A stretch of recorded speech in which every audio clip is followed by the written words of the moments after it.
어제 나스닥이 1.33% 빠졌습니다. 3거래 연속 하락입니다. 반도체는 하루에 5%가 밀렸는데 이전 상승분을 하루 만에 전부 반납했습니다. 원인으로 지목된 건 30년물 국채금리입니다. 2007년 6월 이후, 그러니까 거의 20년 만에 최고 수준까지 올라갔습니다. 그런데 여기서 하나 짚고 넘어가야 할 게 있습니다. QLD의 어제 종가는 90.65달러입니다. 3주 전 매수 신호가 켜졌다고 말씀드렸던 그 자리보다 17% 위에 있습니다. 그 뒤로 가장 많이 받은 질문은 너무 올라버렸는데 지금 사도 되느냐는 것이었습니다. 그런데 지금부터 받을 질문은 여기서 저점을 깨는 것 아니냐로 바뀔 겁니다. 3주 사이에 같은 분들이 정반대의 질문을 하실 거예요. 오늘은 이 하락이 왜 나왔는지를 금리 한 줄로 끝내지 않고 그 아래까지 내려가 보겠습니다. 그리고 말씀드린 방식 그대로 사회차까지 넣었다면 지금 평단가가 어느 자리에 만들어져 있는지 그 숫자를 감추지 않고 그대로 보여드리겠습니다. 먼저 어제 시장에서 무슨 일이 있었는지부터 보겠습니다. 다우존스는 0.2% 내린 53,343포인트, S&P는 0.69% 내린 7,691포인트, 나스닥은 1.33% 내린 26,289포인트로 마감했습니다. 아래로 갈수록 낙폭이 커지는 전형적인 금리 발작 형태입니다. 그리고 화면에 보이는 게 미국 30년물 국채금리 차트입니다. 2005년부터 지금까지 20년을 한 화면에 펼친 겁니다. 어제 장중에 5.33%를 넘겼고 이건 2007년 6월 이후 가장 높은 수준입니다. 20년 만에 그 자리까지 다시 올라온 겁니다. 그럼 금리가 오르는 게 왜 기술주의 문제가 될까요? 장기금리는 미래에 벌어들일 이익을 현재 가치로 환산할 때 쓰는 할인율입니다. 이 숫자가 올라가면 먼 미래의 이익일수록 값이 깎입니다. 그래서 지금 당장의 이익보다 앞으로의 성장이 주가에 많이 반영된 종목일수록 타격이 큽니다. 어제 반도체가 가장 많이 빠진 이유가 이겁니다. 실적이 나빠져서가 아니라 같은 이익을 놓고 시장이 매기는 값이 달라진 겁니다. 그런데 이걸로 끝내면 반쪽짜리 내용에 가깝습니다. 금리는 원인이 아니라 결과에 가깝거든요. 장기금리를 밀어올린 건 크게 두 가지입니다. 첫 번째는 유가입니다. 미국과 이란이 6월에 맺은 60일짜리 양해각서가 지난 17일에 만료됐는데 양쪽 다 연장 가능성을 일축했습니다. 그러면서 시장이 호르무즈 해협 정상화가 더 늦어질 가능성을 가격에 반영하기 시작했습니다. 국제 유가는 사흘 연속 올랐고 서부 텍사스산 원유 84달러대, 브렌트유 91달러입니다. 유가가 오르면 물가로 들어옵니다. 물가가 다시 오를 것 같으면 채권을 오래 들고 있는 사람이 손해를 봅니다. 그래서 만기가 긴 국채부터 팔리고 30년물 금리가 먼저 튀어오릅니다. 금리가 전반적으로 올랐지만 장기금리가 상대적으로 높은 위치에 있습니다. 어제 순서가 정확히 이랬습니다. 협상교착에서 유가로, 유가에서 물가 우려로, 물가 우려에서 장기금리로 넘어온 겁니다. 두 번째는 재정 상태입니다. 7월 한 달 재정 적자가 4,323억 달러였습니다. 2021년 3월 이후 월간 기준으로 가장 큰 규모입니다. 적자가 크면 국채를 더 많이 찍어야 하고 공급이 늘면 가격은 내려가고 금리는 올라갑니다. 이건 뉴스 하나로 해결되는 성격이 아닙니다. 여기 하나 더 붙습니다. 연준은 지금 기준금리를 5회 연속 동결하고 있는데 지난 회의에서 인상을 주장한 반대표가 3명 나왔습니다. 반대로 대통령은 금리를 더 내려야 한다고 계속 압박하고 있고요. 단기 정책 금리는 방향이 정해지지 않았고 장기 금리는 위로 가고 있습니다. 어제 하락은 단순 악재 하나가 터진 게 아니라 중동과 재정과 통화 정책이 각각 다른 방향에서 같은 지점을 누른 결과입니다. 그리고 이 중에 이번 주 안에 결론이 나는 건 하나도 없습니다. 여기까지만 들으면 상황이 상당히 심각해 보입니다. 20년 만에 최고 금리라는 말은 그 자체로 공포의 대상이 되니까요. 그래서 같은 차트를 확대해서 보겠습니다. 화면 왼쪽이 30년물 금리를 최근 구간만 잘라낸 겁니다. 2023년 가을에도 그리고 작년 중반에도 금리는 5.2% 근처까지 올라왔습니다. 지금이 그때보다 조금 더 높을 뿐 완전히 처음 보는 자리는 아닙니다. 그때마다 시장은 흔들렸고 그때마다 지나갔습니다. 오른쪽은 국제유가입니다. 사흘 연속 올랐다고 하면 굉장히 위험해 보이는데 차트를 보시면 올해 3월과 4월에는 115달러를 넘겼습니다. 미국과 이란의 충돌로 호르무즈 해협이 막혔던 구간이었고 지금은 84달러대입니다. 아직 그때보다 한참 아래예요. 다만 7월 저점이 67달러였으니까 거기서는 26%가 올라왔습니다. 절대 수준은 낮은데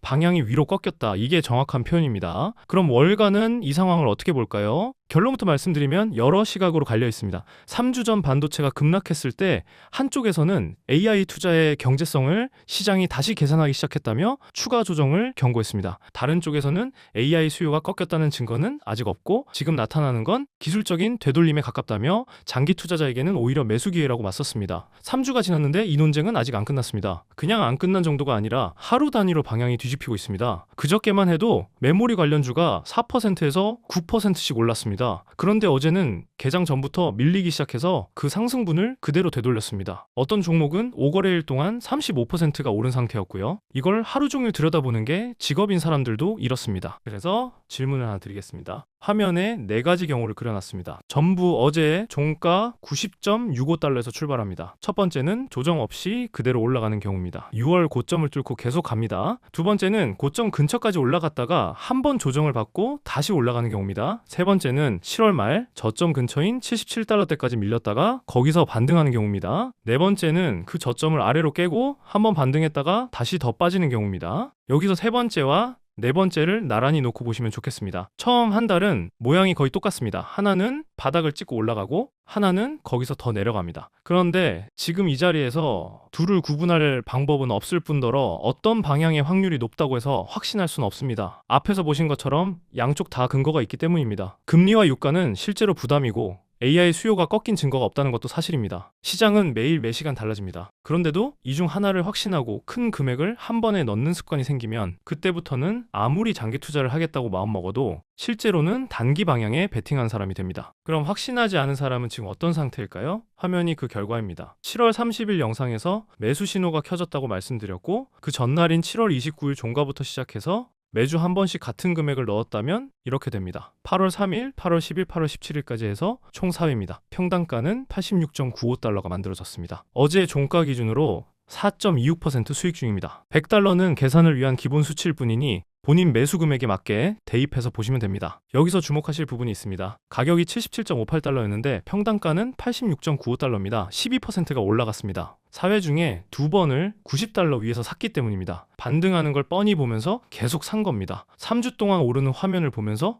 매주 같은 금액을 넣었어요. 그런데 결과는 지금 플러스입니다. 그리고 회차가 아직 절반이나 남아 있습니다. 이게 무슨 뜻이냐면 여기서 더 빠져도 대비할 자리가 그대로 남아있다는 뜻입니다. 어제 3% 빠진 게 불안하지 않은 이유는 수익 중인 계좌와 남은 현금입니다. 참고로 매일 나눠 사시든 매주 나눠 사시든 상관없습니다. 회차가 쌓이면 평단가는 거의 같은 자리에 만들어집니다. 요일이나 시간을 맞추는 것보다 정해둔 회차를 지키는 쪽이 훨씬 중요합니다. 그럼 반대 경우를 보겠습니다. 우리가 흔들리는 이유는 사실 2가지밖에 없습니다. 계좌가 마이너스일 때 그리고 살 돈이 남아있지 않을 때입니다. 첫 번째, 1회차에 77.58달러에 사고 반등이 아까워서 멈춘 경우입니다.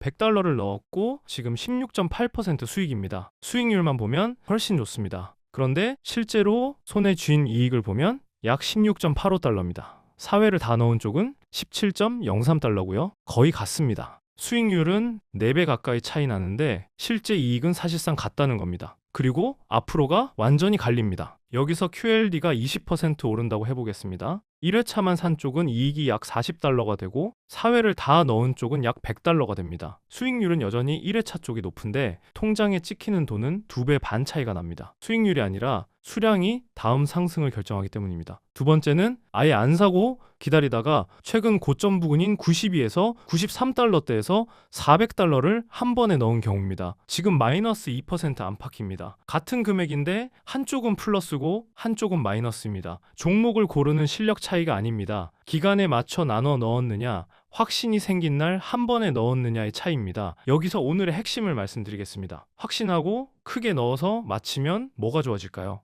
어차피 오래 들고 갈 거라면 생각보다 크게 달라지지 않습니다. 그럼 틀리면 뭘 잃을까요? 돈만 잃는 게 아니라 현금을 잃습니다. 6월 고점 근처에서 추가 상승을 확신하고 전부 넣은 분이 있다고 해보겠습니다. 그리고 7월 말에 77.45달러가 왔습니다. 고점 대비 23%짜리였고 살 수가 없었습니다. 남은 돈이 없었으니까요. 그리고 그분의 평단가는 지금도 현재가보다 훨씬 위에 있습니다. 6월과 7월에 나눠서 들어오신 분들은 사정이 조금 다릅니다. 평단가가 지금 가격 바로 근처라 하루만 밀려도 계좌가 마이너스로 넘어갑니다. 요즘 유독 흔들리신다면 대부분 이 둘 중 하나입니다. 위로 얻는 건 작고 아래로 잃는 건 큽니다. 그래서 확률이 아무리 높아 보여도 확신에 크게 거는 방식은 계산이 안 맞습니다. 그리고 잃는 게 하나 더 있습니다. 마이너스가 찍힌 계좌를 보면서 다시 매수 버튼을 누르는 건 원래 어렵습니다. 돈이 없어서 못 사는 게 먼저고 돈이 있어도 손이 안 나가는 게 그 다음입니다. 그래서 한번 크게 물리면 다음 신호까지 같이 놓치는 기회비용까지 지불하게 됩니다. 어제 하락의 원인은 중동과 유가, 재정 적자, 그리고 통화 정책이 겹친 결과입니다. 어느 것도 이번 주에 끝나지 않습니다. 그렇다고 지금이 공포 구간이냐 하면 그것도 아닙니다. S&P 500은 지난주 사상 최고치를 찍고 사흘 밀린 것뿐이고 30년물 금리도 최근 3년 안에 여러 번 와봤던 자리입니다.